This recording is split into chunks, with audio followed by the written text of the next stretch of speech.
उम्र 60 साल की हो, उठ करके ये बतावे जो 42 साल पहले मुहद्दिसे कबीर को देखा था, आज 40 साल के बाद भी मुहद्दिसे कबीर की न चाल में तब्दीली आई है, न रहन में तब्दीली आई है, न निगाह छुपानी नीची करने में तब्दीली आई है। वही तकवा जो 42 साल पहले यही पानी के लोग देखा करते थे, वही तकवा और शार के साथ मुहद्दिसे कबीर तशरीफ लाते हैं। लेकिन आज हमारे जहन बदल गए हैं, आज हमारी दुनिया रंगीन हो गई है, आज हमारी सोच बदल गई है। आज मुहद्दिसे कबीर के हाथ में हाथ तो हमने दे दिया है, लेकिन सोचा, आप जरा सोचे, आला हजरत का एक वाक़या में आपसे हमने, आला हजरत औलमा की कितनी कदर करते थे, आला हजरत औलमा शनास थे, आला हजरत औलमा की खिदमत को समझते। आला हजरत जब पीलीभीत तशरीफ ले गए, हजरत सरकार मुहद्दिस सूरती वसी अहमद रहमतुल्लाह ताला अलैह के यहाँ एक सेठ ने जब दावत की है और वहां जाना हुआ, सरकार मुहद्दिस सूरती अली रहमा फरमाते हैं कि आला हजरत रज़ी अल्लाह तबारक व तआला नहीं फोनातवा थे। उस दिन आप बीमार हो गए थे, तो इतने कमजोर हो गए थे कि आप पैरों से चल के नहीं जा सकते। तो उस सेठ ने, उस मालिक ने पालकी का डोली का इंतजाम किया था। डोली लाई गई, सरकारी आला हजरत उस पर डोली पर सवार हुए और सवार होने के बाद जब कहारों ने उस डोली को उठाया, जब कहार लोग उसको लेकर के चले हैं, डोली लेकर के, क्योंकि वो तेजी से डोली उठा कर जा रहे थे। हजरत मुहद्दिस सूरती भी वहां दावत में मदऊ किए गए थे। सरकार मुहद्दिस सूरती अलैहि रहमा पीछे पीछे जा रहे हैं, क्योंकि कार और जल्दी जल्दी चल रहे थे। डोली उठाने वाले जब आप आगे तेजी से चल रहे हैं तो हजरत मुहद्दिस सूरती दौड़ने लगे। देखा कि अब दौड़ से भी काम नहीं बन रहा है, ये तो बहुत तेज लेके जा रहे हैं। हजरत मुहद्दिस सूरती ने अपनी जूतियों को निकाला और अपने बगल में बना लिया और नंगे पैर दौड़े जा रहे हैं, नंगे पैर दौड़े जा रहे हैं। हजरत मुहद्दिस सूरती अलैहि रहमा आला हजरत का ऐसा एहतिमाम और आला हजरत के तक़वे का ऐसा खुतबा पढ़ा करते थे।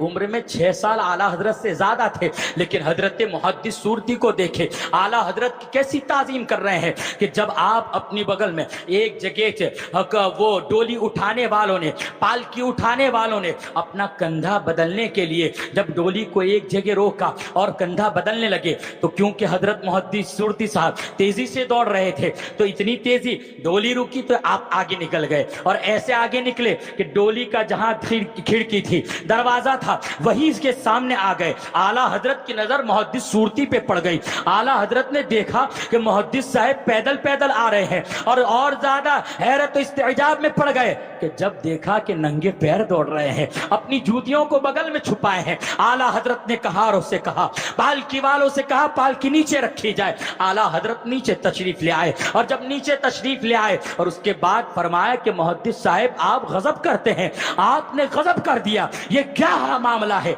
आप पैदल पैदल चले और अहमद रजा पालकी में सवार होकर के चले, यह हरगिज नहीं हो सकता है, अब मैं भी पैदल चलूंगा। आला हजरत की बारगाह में मुहद्दिस साहब ने अर्ज किया, हुजूर अभी रास्ता बहुत बाकी है, हुजूर अभी बहुत दूर घर है, आप तशरीफ रखे मैं हाजिर होता हूँ। आला हजरत फरमाते कि नहीं मुहद्दिस साहब आप मेरे साथ चलेंगे, मैं भी पैदल चलूंगा। अगर ऐसा है तो आप बोले हजरत आप तशरीफ ले जाइए। तो फरमाया कि मैं यहाँ खड़ा हूँ, आप घर को वापस हो जाइए। अगर आप नहीं चल रहे मेरे साथ तो आप घर को वापस हो जाइए। जब तक आप घर नहीं पहुंचते हैं अहमद रजा डोली में सवार नहीं होगा। मुहद्दिस साहब वापस हो गए हैं, आला हजरत डोली पर सवार हो गए हैं। उस शख्स के यहाँ जहाँ दावत थी वहां तशरीफ ले गए। उस सेठ ने दोबारा पालकी को भेजा मुहद्दिस सूरती की बारगाह में और मुहद्दिस सूरती फिर दोबारा पालकी में सवार होकर के आए। मैं बताना ये चाहता हूँ, औलमा की कदर सीखनी है तो आला हजरत से सीखो और सादात की कदर भी सीखनी है तो आला हजरत से सीखो।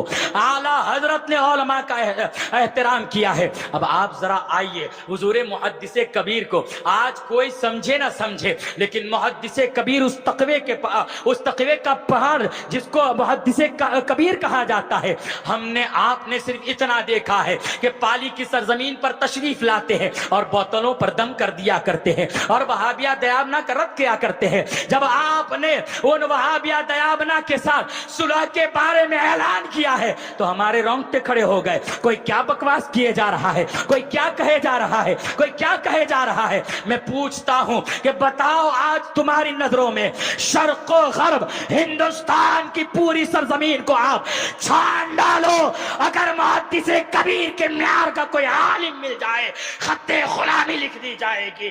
آپ کیا سمجھتے ہیں حضور محدث کبیر؟ ایک تو میں نے اپنے جذبات کو قابو میں رکھ کے کہا ہے, ایک قدم اور آگے بڑھ کے بتاتا ہوں. محدث کبیر وہ ہے شرق و غرب پوری دنیا کے چھان لیے جائے, محدث کبیر کے پلے کا کوئی عالم نہیں ملے گا. اس لیے کہ یمن کے ایک پروفیسر ممبئی کی سرزمین پر آئے اور وہاں سے ان کو عرص اعلی حضرت میں حاضری دینی تھی. تو لوگوں نے, ممبئی والوں نے دیکھا کہ پروفیسر صاحب تو یہ عربی بولنے والے ہیں اور محدث کبیر اتنے بڑے عالم ہیں, یہ بھی ممبئی سے بریلی شریف جا رہے تھے. تو انہوں نے کہا حضور یہ حضرت کی بھی ہم فلائٹ کی ٹکٹ بنا دیتے, آپ کے ساتھ چلے. حضرت محدث کبیر نے فرمایا ظہیر نصیب تشریف لے چلے. آپ ذرا سوچے, وہ یمن کے پروفیسر کی زبانی سنے, حضور محدث کبیر کے ساتھ ممبئی سے دہلی تک, دہلی سے بریلی شریف تک, اور بریلی شریف میں بھی آپ صرف محدث کبیر کو دیکھا کرتے, کبھی آپ کی نظروں کو دیکھتے, کبھی آپ کی علم بحث و مباحثہ پہ آپ غور و فکر کرتے. یہاں تک کہ انہوں نے کہا کہ میں نے جتنا دورہ کیا ہے شرق و غرب کا دورہ کیا, لیکن آج تک جس صوفی کو میں نے دیکھا دنیا میں ایسا صوفی نہیں دیکھا. سب سے بڑا تصوف کا امام اگر کوئی ہے محدث کبیر کی ذات ہے, جو تنہائی میں بھی نظریں جھکائے ہیں, آبادی میں بھی نظریں جھکائے ہیں. نہ میرا باپ کہتا ہے, نہ کوئی امیر کہتا ہے, اور کون رہا ہے اہل سنت والجماعت کا یمن کا پروفیسر, جس کے تصوف اور صوفیانہ انداز کی خطبے پڑھ رہا ہو, وہ محدث کبیر کی نوازش ہے کہ تمہارے گھروں تک تمہیں فیض مفتی اعظم بانٹنے آ رہا ہے, فیض حجت الاسلام بانٹنے آ رہا ہے, فیض صدر الشریعہ بانٹنے آ رہا ہے. میں نے دیکھا ہے, ان کے شب کو دیکھا ہے, ان کے شب روز کو دیکھا ہے, ان کے خلوت کو دیکھا ہے, ان کی جلوت کو دیکھا ہے. آج جو نگاہیں نیچے دیکھتے ہیں, آپ ذرا سوچیں, آدمی نیچے دیکھتا ہے کیونکہ بھئی جب گھر میں گلی میں کوچے میں ہے کہیں پر بھی نہیں جا سکتی ہے, اور لیکن جب وہ آدمی گھر میں اپنے بیٹھ جاتا ہے تو بیٹھنے کا انداز اور ہوتا ہے. ایک لگا کر بیٹھے گا, نظر ادھر ادھر, ارے تم نے گھڑی نہیں بنوائی, ارے یہ نہیں ہوا, یہ نہیں ہوا. لیکن قسم خدا کی میں نے محدث کبیر کو اپنے گھر میں بھی ایسی نظر جھکائے دیکھا ہے. ان کے قریب سے کون گزرا حضرت محدث کبیر کو نہیں معلوم ہوتا ہے. محو مطالعہ ہوا کرتے, انہما کے مطالعہ کا وہ جذبہ ہوا کرتا. بچے سامنے ہیں, پوتے نواسے ہیں, لیکن محدث کبیر کی نگاہ نہیں اٹھتی ہے. میرے دوستو بڑے خوش نصیب ہو, لوگوں نے یہ سوچ لیا کہ لاؤ جدید دنیا کے جدید مسائل کی تحقیق آ جاتی ہے. لوگ ہاتھ تو محدث کبیر کے ہاتھ میں دے رہے ہیں, لیکن تحقیق یہاں آسان ہے, چلو ان کے ہاں چلے جاتے ہیں. یہ سخت محرومی ہے. میں آپ سے عرض کرنا چاہتا ہوں, محدث کبیر وہ ہے جس پہ اسی ایرے غیرے نہیں بلکہ سرکار تاج الشریعہ نے اعتماد فرمایا ہے. سرکار تاج الشریعہ نے فرمایا ہے کہ محدث کبیر کا مخالفت کرنے والا کوئی اور نہیں, جاہل ہی ہو سکتا ہے. جب سرکار تاج الشریعہ نے فرمایا ہے, آپ ذرا سوچیں, حضور محدث کبیر کی ذات کو دیکھنا ہے, آپ اپنے آپ کو دیکھیں, ان کے تقوی کو دیکھنا ہے. ارے ان کی زندگی کو میں نے بہت دیکھا, لیکن آپ کے سامنے ان کا تقوی رکھوں تاکہ آپ کو سمجھ میں آ جائے. ان اکرمکم عند اللہ اتقاکم. ہوا میں اڑنا پرندے بھی اڑتے ہیں, پانی میں تیرنا مچھلیاں بھی تیرتی ہے, مکھی بھی اڑنے کا کام کر لیا کرتی ہے. لیکن حضرت جنید بغدادی فرماتے ہیں جو شریعت طاہرہ پر استقامت سے چلے وہی تو سب سے بڑی کرامت ہوا کرتی ہے. سرکار جنید بغدادی کی بارگاہ میں ایک شخص حاضر ہوا تھا. حاضر ہونے کے بعد اس نے دیکھا, ایک دن گزرا, 2 دن گزرا, 14 دن گزر گئے, وہ واپس جانے لگا, اجازت لیا واپس ہو رہا ہے. جنید بغدادی نے فرمایا, اے جانے والے ذرا بتاؤ تو صحیح, تیرے آنے کا مقصد ہمیں پتہ نہیں چلا, تم اتنے دن ہمارے یہاں رہے, ہماری خدمت میں تھے, تم ذرا بتاؤ آنے کا مقصد. انہوں نے کہا نہیں حضور ایسے ہی آیا تھا. بولے نہیں तुम्हारे दिल की दुनिया कुछ और है, तुम कुछ भी बताओ, जो भी हो दिल में, मुझे बुरा नहीं लगेगा, मैं बुरा नहीं लगाऊंगा, तुम्हारे दिल में जो भी हो। उसने कहा कि हुजूर, मैं आपकी विलायत के चर्चे सुने थे, मैंने आपकी करामतों के चर्चे सुने थे, लेकिन आज 15वां दिन है, मैंने आपकी कोई करामत नहीं देखी। मैंने सोचा था कि जैसे ही करामत देखूंगा मैं आपके हाथ में हाथ दे दूंगा, लेकिन मैं 15 दिन का, आज 15वें दिन का सूरज तुलू हो गया है, आज तक मैंने आपकी शब रोज को देखा, मैंने आपकी कोई करामत नहीं देखी, इसलिए मैं वापस जा रहा हूं। हजरत सरकार जुनैद बगदादी ने कहा, अच्छा ठीक है, तुम्हें जाने में तो मैं नहीं रोक सकता,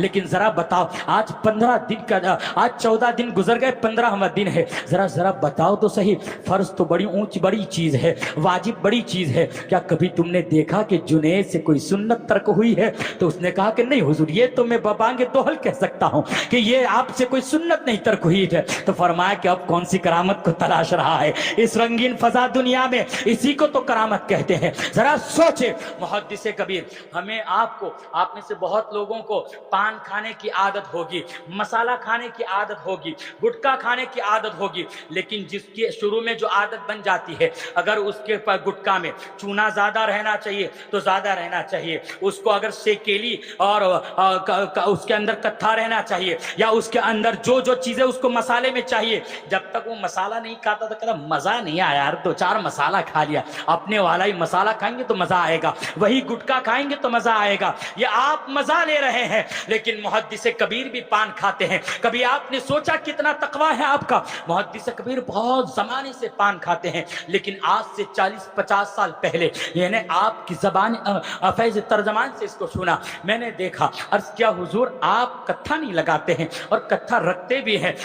हजरत ने मुस्कुराया, क्योंकि उसके अलावा बरेली शरीफ में देखा, सरकार ताजुश्शरिया की ताजीम देखनी है तो मुहद्दिस कबीर से सीखो। कभी मुहद्दिस कबीर ने हुजूर ताजुश्शरिया के सामने पान नहीं खाया है, कभी सरकार ताजुश्शरिया के बारगाह में आपने ऊंची आवाज से कुछ अर्ज नहीं किया है, बल्कि अपने घर वालों के लिए दुआ की बारी आती तो मौलाना आशिक हुसैन से कहते कि हजरत से कहिए तो मौलाना अबू यूसुफ की दुआ कर दे। तो फिर जब आप ये इंशाअल्लाह ताला किसी और मौके पर मैं अर्ज करूंगा, हुजूर मुहद्दिस कबीर की उसमें आप कत्थे की डिबिया भी देखेंगे, लेकिन तकवा किसको कहते हैं ये देखे। अल्लाह जिसे अपना बना लेता है उसको ये मकाम अता फरमाता है। हुजूर मुहद्दिस कबीर एक मर्तबा अपने कत्थे में, अपने पान में, बहुत 40-50 साल पहले पान में कत्था लगाया। जैसे ही कत्था लगाया, कुछ आपके मुरीदीन या चाहने वाले बैठे थे, उसमें से किसी ने कह दिया हुजूर अब तो ये कत्थे में भी मिलावट होने लगी है, इसमें भी कलर वलर होता है। हजरत ने फरमाया कैसे? बोले हाँ हजरत होता है। हजरत ने कुछ नहीं फरमाया, उस वक्त उस पान को मोड़ा, अंदर रख दिया, दूसरा पान बनाया, अब सिर्फ चूना है और उसके अंदर आपका जो सुपारी और तंबाकू, उसके बाद आपने खा लिया। बस हुजूर मुहद्दिस कबीर का यही मामूल, अब कत्था नहीं खा रहे। क्यों? एक मोमिन की खबर ने शुभे में डाल दिया है। एक मोमिन की खबर है शुभा, इसी को कहते हैं। आप जानते हैं कि कत्थे में मिलावट है? न मैं जानता हूं न आप जानते हैं, बल्कि मुहद्दिस कबीर ने सिर्फ इतना ही नहीं, बल्कि मुहद्दिस कबीर का आलम ये था, आपने उस दिन से कत्था नहीं खाया। फिर जब आप जहां कत्था बनाया जाता है, जिस शहर में ज्यादा मशहूर है कि यहाँ कत्थे वाले लोग रहा करते हैं, यही कत्था बना करता है, तो आप मुहद्दिस कबीर वहां पर तशरीफ ले गए। जिस दिन से सुना था, आज तक कभी कत्थे वाला पान तो नहीं खाया, 1-2 महीना 3 महीना गुजर गया, कभी नहीं खाया, लेकिन कत्थे बनाने वाले के यहाँ तशरीफ ले गए और वहां जाकर के कहा, अरे भाई आप लोग कत्था बनाते हो, माशाअल्लाह अच्छी बात है, मुझे कुछ मालूम करना था इसके बारे में। बोले फरमाइए क्या मालूम करना है मौलाना? कहा कि ये कत्थे में सुना हूं कि अब मिलावट भी होती है। बोले नहीं हजरत, किसने बता दिया? इसमें मिलावट नहीं होती है। हाँ, किसी कत्थे में कभी कभी मिलावट होती है। मुहद्दिस कबीर की 50-60 साल की उम्र गुजरी, आज तक कत्था नहीं खाया। अरे क्या मालूम, किसी कभी वाला ज़ियाउल मुस्तफा के पान में कत्था आ जाए। आप जरा सोचिए, इसे तकवा कहा जाता है। दोस्तों, बड़े खुश नसीब हो दुनिया जिसे देखने के लिए तरसती है, दुनिया जिसके दामन से वाबस्ता होने के लिए तरसती है, वो हुजूर मुहद्दिस कबीर। मैंने इसलिए दावा किया है कि शर्क़ो ग़र्ब में भी ऐसा आलिम नहीं मिलेगा, इसलिए कि यमन के एक प्रोफेसर ने अस्माउर रिजाल पर एतराज किया था, बुखारी शरीफ के असनाद के बारे में उसने कुछ कहा था। वो यमन के हैं, अरबी में है और बहुत सारी गुफ्तगू उन्होंने की थी। जब आपको आपके एक शागिर्द ने पूछा, हुजूर यमन के प्रोफेसर ने ये दावा किया है और उनकी ये तकरीर है, उस पे हम लोग चाह रहे थे आप जवाब दे दे। अब हुजूर मुहद्दिस कबीर अजमी है, हुजूर मुहद्दिस कबीर हिंदुस्तान में पैदा हुए, घोंसी की सरजमीन पर पैदा हुए हैं, लेकिन मुहद्दिस कबीर के इल्म का आलम देखे। मुहद्दिस कबीर ने फरमाया, अच्छा आपने 32 मिनट में वो जवाब दिया, आज उस बात को 4 साल हो गया, यमन के प्रोफेसर का अब तक जवाब नहीं आया है। जरा सोचे, जो बड़े बड़े अरबी आलमा को भी जो मुहद्दिस कबीर के तकवे का और मुहद्दिस कबीर के इल्म का जो लोहा तस्लीम कर दे, वो मुहद्दिस कबीर की ज़ात क्या हुआ करती है। मैं अर्ज़ ये करना चाहता हूँ, हुजूर मुहद्दिस कबीर को आपने 42 साल पहले से देखा है, मेरे ख्याल से 43 या 44वां साल है ये, या एक आध कमी बेशी हो सकती है, लेकिन उन लोगों से पूछो जिनके सफ़ेद बाल हो गए हैं, दादा से पूछो कि दादा मुहद्दिस कबीर जब जवानी में आते थे तो कैसे थे। उन्होंने आज तक वही चाल है, वही चलन है, उस वक्त भी उनका तकवा वही था, आज भी उनका तकवा दुनिया बदलने के बाद भी वही है, उस वक्त भी उनका फतवा वही था, आज भी उनका फतवा वही है।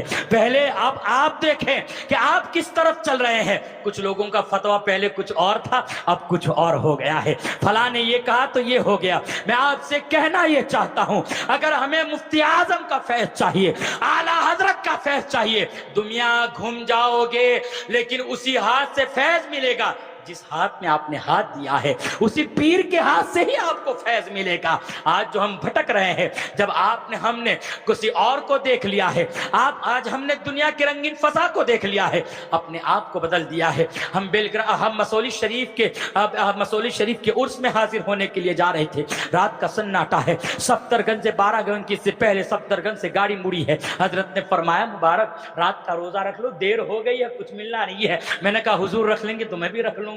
हुजूर मुहद्दिस कबीर तशरीफ ले गए। मैंने अर्ज किया, हुजूर इस रास्ते में बांसा शरीफ भी? बोले हाँ, मैं इसी इरादे से यहाँ से चल रहा हूँ। अंधेरा तो होगा लेकिन बांसा शरीफ में उतरेंगे, फातिहा भी पढ़ लेंगे, इशा भी पढ़ लेंगे, उसके बाद इत्मीनान से मियाँ के हाथ हाजिरी दे देंगे। बहुत अच्छा है। अंधेरा था पूरे बांसा शरीफ के अलावा, दरगाह के आसपास लाइट नहीं थी, बस दरगाह के मेन गेट के अंदर एंटर होने के बाद एक बल्ब था जो बैटरी से जल रहा था, वो बल्ब था। हुजूर मुहद्दिस कबीर तशरीफ ले गए, ठंडी कड़ाके की थी। आप जरा सोचे, हमें और आपको कितनी अस्कत होती है, लेकिन 92 साल के जवान को कोई फर्क नहीं पड़ता है। जहां तकवे की बात आती है, ऐसा जवान मैंने नहीं देखा है जो आज 40-35 साल का जवान आलिम जितना काम नहीं करता है। 92 साल का जवान अमेरिका जाए तो वही बात करता है, यूरोप चला जाए तो वही बात करता है, आप किसी भी मुल्क में चले जाए वही बात करता है। माजी करीब में एक जवान शहजादे का विसाल हो गया है, वो सदमा आप जरा किसी से पूछे, लेकिन मुहद्दिस कबीर की जात है जो अंदर से टूटती नहीं है। हर वक्त हमारा वक्त आप अपने आप को दीन की खिदमत के लिए पेश किए रहते हैं। वो मुहद्दिस कबीर की जात, जरा सोचे तो सही, जो अपने शहजादे को बचपन से बड़ा किया हो, जिसने अपने शहजादे को पढ़ाया लिखाया हो, जिस शहजादे से इतनी दूरियां हो गई हो, जो कभी 5 साल में मुलाकात हो रही हो, कभी 7 साल में मुलाकात हो रही हो, उस दूरी को और वो फिराक का गम तो पहले से मौजूद था, लेकिन अचानक एक खबर आती है 14 अप्रैल की शब में कि आपके शहजादे का इंतकाल हो गया है। जरा सोचे, हमारे नीचे भी होता, हमारे साथ भी मसला गुजरा है, हमारे भाई की भी खबर आउट ऑफ कंट्री से आई थी, हमें भी मालूम है कि हमारे जज्बात ने कितनी हदें पार की थी, लेकिन मुहद्दिस कबीर के कदमों पर कुर्बान जाइए दोस्तों। आज हमने अपने ज़हन के एतबार से देखा है, लेकिन मुहद्दिस कबीर को अपने इल्म के एतबार से ताजुश शरिया ने देखा है, मुहद्दिस कबीर को अपने इल्म के एतबार से हुज्जतुल इस्लाम ने देखा है, मुहद्दिस कबीर को अपने इल्म की रोशनी में सरकारे मुफ्ती आजम ने देखा है। आज यहाँ दुआ कराने, आज वहाँ दुआ कराने, आज वहाँ, लेकिन मुफ्ती आजम हिंद अलैहिर्रहमान ने खत लिखा था कि मौलाना जब आपको फुर्सत मिले आप बरेली तशरीफ ले आए। हजरत मुहद्दिस कबीर ने खत लिखा था, उस खत में लिखा था, हुजूर मुझे ये दुआ पढ़ने की और ये दुआ पढ़ने की इजाजत मरहमत फरमाए। तो आपके पास खत पहुंचा, इजाजत भी दी और साथ में लिखा कि जल्द आप آئے وہ محدث کبیر کی ذات ہے جو آج ہندوستان میں ایسا کوئی خلیفہ نہیں ہے، بلکہ محدث کبیر وہ خلیفہ ہے کہ سرکار مفتی اعظم ہند علیہ الرحمہ نے جب یہ خط واپس جواب بھیجا، حضور محدث کبیر چھٹیاں ہوئی مبارک پور میں، پہلی فرصت میں بریلی شریف حاضر ہوئے، سرکار مفتی اعظم ہند نے فرمایا کہ ہاں میں نے ہی آپ کو کہا تھا، ماشاءاللہ آپ تشریف لے آئے، آئیے آئیے، اور ایک تخت تھا، آپ نے فرمایا کہ آپ یہاں تشریف رکھے، آپ نے کہا حضور میں یہاں نیچے صحیح ہوں، بولے نہیں آپ یہاں تشریف رکھے، سرکار مفتی اعظم کا حکم تھا، اللہ آپ نے حکم کی تعمیل کرتے ہوئے سرکار محدث کبیر وہاں تشریف فرما ہوئے تخت پر دو جانو، سرکار مفتی اعظم اندر تشریف لے گئے، جب گھر میں تشریف لے گئے اور وہاں سے ایک تھیلا اٹھا کر کے لائے، اس تھیلے میں بہت اوراد و وظائف اور بہت ساری خلافت نامے وہ تھیلے میں بند تھا، اور سرکار مفتی اعظم نے اپنے ہاتھ سے ہاتھ میں پکڑا کر کہا یہ وہ تمام اجازتیں اور تمام اوراد و وظائف اور تمام جو اجازت اسناد ہے یہاں پر جو سرکار اعلی حضرت نے سے مجھے حاصل ہوئی ہے وہ تمام میں محدث کبیر آپ کو دیتا ہوں۔ کوئی ارے غیرے کا نام محدث کبیر نہیں ہے۔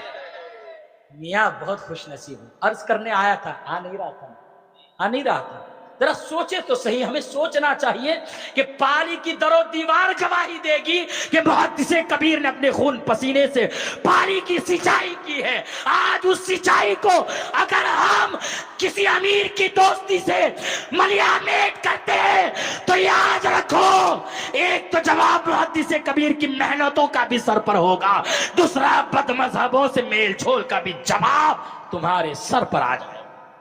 محدث کبیر کا تو کچھ نہیں جانے والا ہے۔ ارے وہ یوروپ جو 25 سال سے تڑپ رہا تھا، یوروپ کے جوانوں کا عالم، میں نے پوری رپورٹ حاصل کی، جس مسجد میں گئے تقریباً 50 جوان جنہوں نے دنیا کی ساری رنگین فضاؤں کو دیکھ لیا ہے، وہ کہتے کہ جب ہم نے دیکھا کہ 92 ایئرز کا ایک فرد یہاں ہے اور اس کا عالم یہ ہے کہ نظر نہیں اٹھ رہی ہے، یوروپ کے فضا کو دیکھنے نہیں گئے تھے، یوروپ کے اس بریج کو دیکھنے نہیں گئے تھے، یوروپ کے لوگوں کی رہنمائی کے لیے گئے تھے۔ فرماتے ہیں کہ جوان بیٹھ جاتا، جتنی تقریر میں سمجھ آتی بس وہ بیٹھتے ہی ایک بار چہرہ دیکھتا، 1.5 گھنٹہ 2 گھنٹہ 3 گھنٹہ پروگرام چلتا، بس روتے رہتا، استغفر اللہ پڑھتا رہتا، الہ العالمین اس دامن سے وابستہ کر دے۔ یہ عالم ہے۔ جب دیکھیں گے ہم اپنے دنیا کی نشے کو اتار کر کے، دنیا کے فریب کے عینک کو اتار کے جب وہ چشمہ ہماری آنکھوں سے اترے گا تب محدث کبیر کی جوتیوں کا وزن پتا چلے گا، محدث کبیر کے تقوی کا عالم پتا چلے گا۔ آپ جا رہے تھے، ہم نے عرض کیا جب بانسا شریف آپ تشریف لے گئے، حاضر ہوئے آستانے پر، کہا کہ پہلے استنجا کر لیا جائے، پھر نماز پڑھیں، پھر حاضری دے کر کے آگے بڑھتے ہیں۔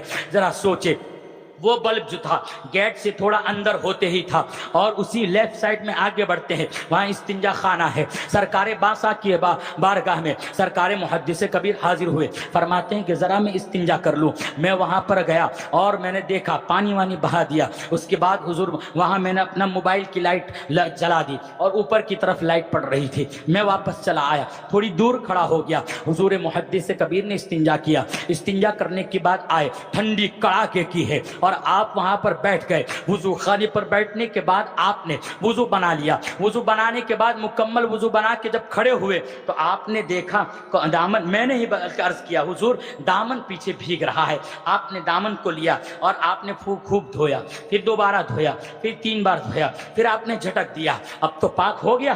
اب تو حالانکہ وضو خانے میں بھیگنے والا ناپاک نہیں ہوتا ہے، لیکن محدث کبیر کے تقوی پر آپ قربان جائیے۔ وہاں ہم ہوتے تو یہی کہتے کہ بس ہو گیا، لیکن محدث کبیر کھڑے ہوئے، اپنی گردن کو جھکایا، پھر فرماتے ہیں، یہ نہیں کبھی فرماتے کہ میرا یہ کام کرو، بلکہ فرماتے ہیں اگر گاڑی سے ایٹیچی آ جاتی تو میں کپڑے بدل لیتا، مجھ سے رہا نہیں گیا، میں ایٹیچی تو لے آیا۔ پھر میں نے کہا حضور ایٹیچی اس وقت، بولے کپڑے بدل لو۔ میں نے کہا حضور کپڑے آپ کس وجہ سے بدلیں گے؟ فرمایا کہ یہ دامن بھیگ گیا ہے تو میں بدلوں کہ حضور دامن تو یہی بھیگا ہے، وضو خانے پر ہے، اور پھر بھی احتیاط تو یہی تھا کہ آپ نے 3 بار دھو لیا ہے، تو آپ اس ٹھنڈک میں کپڑا بدلیں گے؟ محدث کبیر نے فرمایا ہاں لائٹ بھی تو نہیں ہے، کیا معلوم یہاں بھیگا ہے کہ وہاں بھیگا ہے، لاؤ احتیاط اسی میں ہے۔